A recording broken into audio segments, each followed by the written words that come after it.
The practice of gratitude or thankfulness has been around for millennia, and yet it's something that a lot of us don't default to.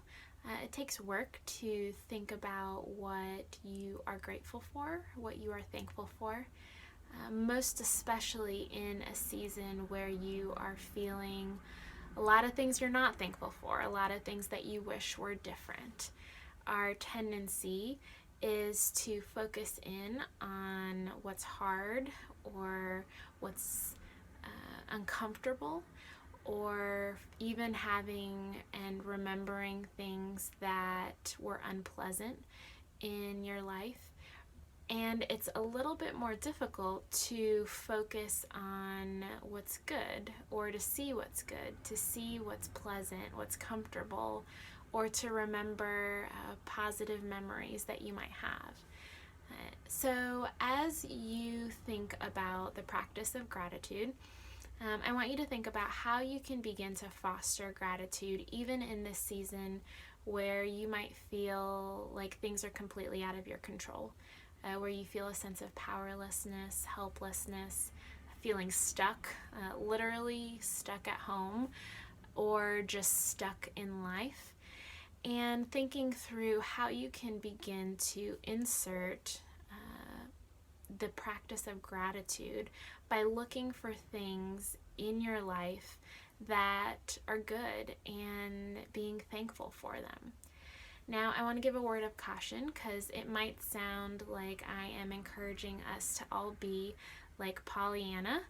If you're not familiar with the story, I would really encourage you to rent that movie or try to find that movie somewhere streaming. It is a story of a young girl who is bright and happy and sunshiny and sees the silver lining in everything. However, she's so focused on the silver lining that she doesn't really see the gray.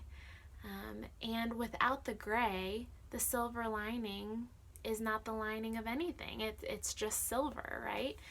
And so to be able to see the silver lining in something, you also have to be able to see the gray of what it's outlining, which requires us to hold two things at once.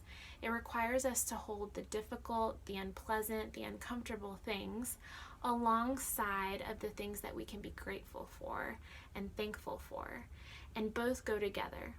So as you might try out this practice of gratitude, I don't want you to try it to the exclusion of what is really going on in your world, to the exclusion of the difficulties of health and finances and relationships and circumstances.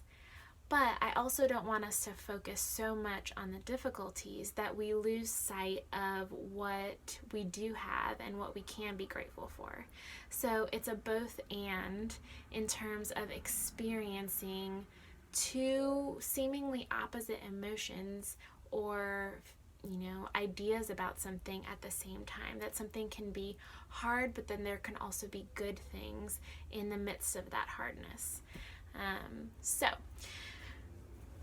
I recommend that you use something like an empty journal. This is my gratitude journal. I've picked it up and put it down over the years as I struggle to maintain a practice of gratitude.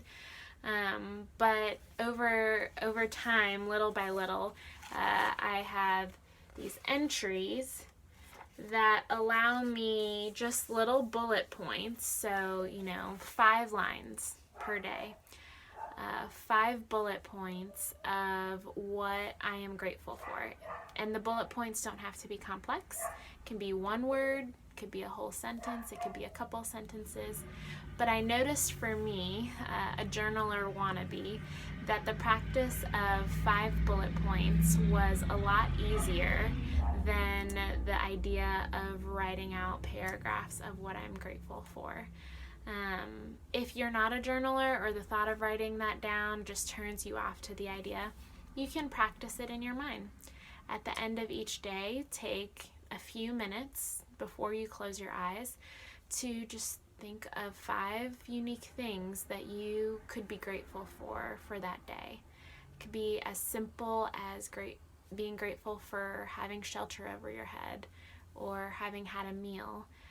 Or it could be as complex as being grateful for a unique provision that you weren't expecting. Maybe someone gave you a compliment that really struck your core of feeling grateful that someone saw you in that way.